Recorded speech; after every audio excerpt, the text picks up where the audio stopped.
A worldwide survey was conducted by the UN.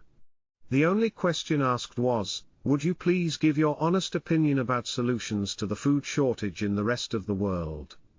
The survey was a huge failure. In Africa they didn't know what food meant. In Eastern Europe they didn't know what honest meant. In Western Europe they didn't know what shortage meant. In China they didn't know what opinion meant. In the Middle East they didn't know what solution meant. In South America they didn't know what please meant. And in the USA they didn't know what the rest of the world meant. A little boy goes to his dad and asks, "What is politics?"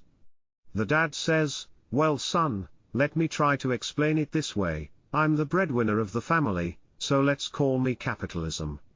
Your mother, she's the administrator of the money, so we'll call her the government.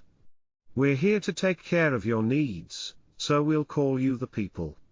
The nanny, we'll consider her the working class. And your baby brother, we'll call him the future." Now, think about that and see if that makes sense. The little boy goes off to bed thinking about what Dad had said. Later that night, he hears his baby brother crying, so he gets up to check on him. He finds that the baby has soiled his diaper. The little boy goes to his parents' room and finds his mother sound asleep. Not wanting to wake her, he goes to the nanny's room. Finding the door locked, he peeks in the keyhole and sees his father in bed with the nanny. He gives up and goes back to bed. The next morning, the little boy says to his father, "Dad, I think I understand the concept of politics now."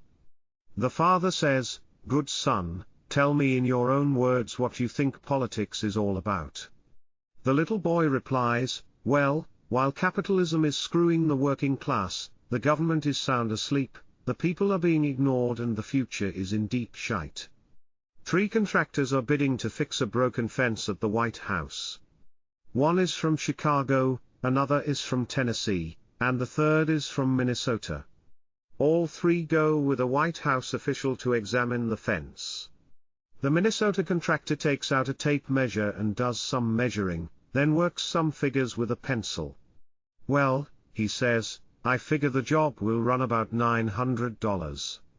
$400 for materials, $400 for my crew, and $100 profit for me.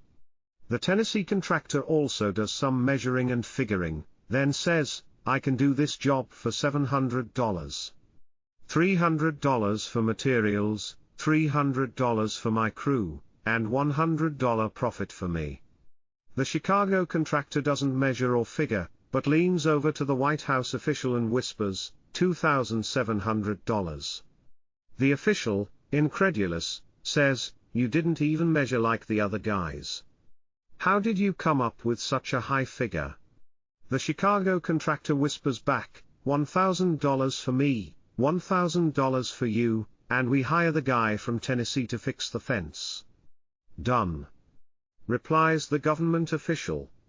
And that, my friends, is how the new stimulus plan will work.